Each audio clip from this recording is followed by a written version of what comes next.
गिरिपार जनजातीय क्षेत्र मामले को लेकर रेणुका जी में हाथी की महाकुंभली आयोजित हुई, जिसमें 154 पंचायतों के हजारों की संख्या में लोग पहुंचे। वहीं इसमें गिरिपार क्षेत्र से जुड़े कई प्रतिनिधियों ने भी हिस्सा लिया। वहीं हाथी खुम्बली के बाद मीडिया से बात करते हुए ऊर्जा मंत्री सुखराम चौधरी ने कहा कि प्रदेश और केंद्र सरकार मामले को लेकर गंभीर है और मौजूदा सरकारों ने अपने कार्यकाल में इस मामले से जुड़ी सारी औपचारिकताएं पूरी कर ली है और उम्मीद है कि केंद्र सरकार जल्द ही इस मामले को अमली जामा पहना लेंगी। प्रदेश की सरकार, केंद्र की सरकार इस मसले पे बहुत गंभीर है और इस कार्यकाल में सारी औपचारिकताएं पूरी हो चुकी हैं। उसके लिए हम केंद्रीय नेतृत्व का भी धन्यवाद करना चाहते हैं। आदरणीय मुख्यमंत्री जयराम ठाकुर जी का भी कोटि कोटि धन्यवाद करना चाहते हैं कि उन्होंने हमारा जो ट्रांसगिरीय क्षेत्र का मुद्दा है, 3.5 लाख पॉपुलेशन जिसमें आती है, उसमें बहुत गंभीरता से लेकर इस मुद्दे को, इस बात को फाइनल स्टेज तक पहुंचाया और हमें आशा है बहुत जल्दी केंद्र सरकार इसको अमली जामा पहनाएगी। जयंत प्रकाश नड्डा जो हमारी पार्टी के राष्ट्रीय अध्यक्ष हैं,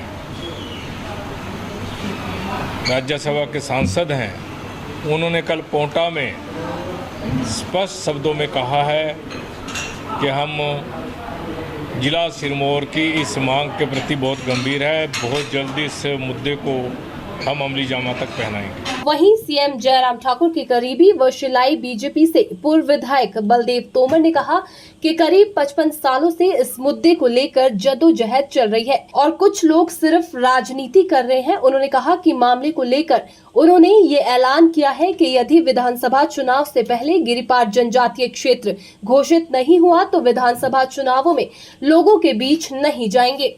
आखिरकार कभी न कभी इस मुद्दे के ऊपर हमको अंत तो करना होगा। 55 वर्षों से हमारे कई लोग इस कार्य को आगे बढ़ाते हुए इस दुनिया से भी चले गए हैं और आने वाली पीढ़ी हम सब लोगों की तरफ देख रही है कि हमारे नेता क्या करते हैं। हम सिर्फ वोटों की राजनीति के लिए, हम अपने स्वार्थ के लिए कि मैं एमएलए बन जाऊं, उसके लिए हम हमारे जो नौजवान हैं उनका भविष्य खराब करने के ऊपर तुले हुए हैं।